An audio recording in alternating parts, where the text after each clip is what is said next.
రై రై అంటోంది. స్పీడ్ పెంచింది. ఏడాది ముందే ఎలక్షన్ లిస్ట్ కి రెడీ చేస్తోంది. ఫస్ట్ లిస్ట్ ను ప్రకటించడానికి ముహూర్తం ఖరారు చేస్తోంది పార్టీ. వచ్చే 15 రోజుల్లో ఎప్పుడైనా 30 నుంచి 40 మంది జాబితా విడుదల చేయడానికి సిద్ధంగా ఉన్నారు గులాబీ బాస్. లిస్ట్ అనౌన్స్ చేసి మిగతా పార్టీల్లో కాక పుట్టించాలనేది ఆయన వ్యూహం. 119 నియోజకవర్గాలు సర్వే చేస్తే అనౌన్స్ చేసేది మాత్రం ఒక 20-30 మందినే అనౌన్స్ చేస్తాం. 30 నుంచి 40 మందిలో అదృష్టవంతులు ఎవరెవరికి ఫస్ట్ లిస్ట్ లో చోటు దక్కనుంది. ఇప్పుడు ఎక్కడ చూసినా ఇదే చర్చ. సగం మంది సిట్టింగ్లకే మళ్లీ అవకాశం రానున్నట్టు సమాచారం.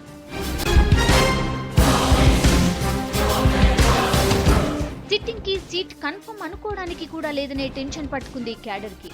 గెలుపు గుర్రాలకే సీటు అంటున్న బాస్ కోటరీలోని పెద్దల పేర్లు కూడా ఉండొచ్చనే గుసగుసలు వినిపిస్తున్నాయి. ఉద్యమంలో చురుగ్గా పాల్గొన్న విద్యార్థి నాయకులు ఒకరు ఇద్దరు పేర్లు కూడా ఉండొచ్చని భావిస్తున్నారు.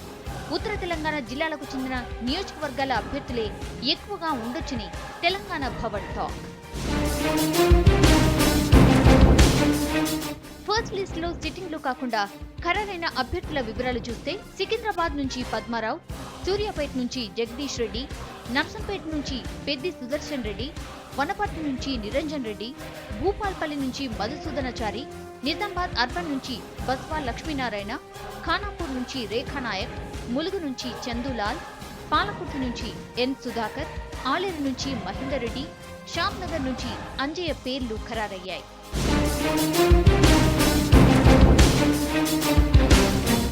మాటలే కాదు, చేతల్లోనూ ఈసారి దూకుడుగా వెళ్లాలని చూస్తోంది car.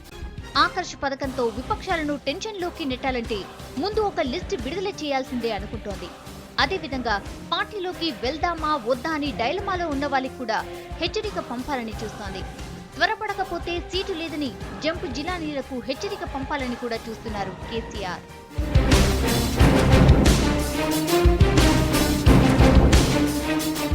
First list release date తో పాటు భారీ ఎత్తున సమావేశం లేదా సభకి కూడా ప్లాన్ చేస్తోంది టీఆర్ఎస్.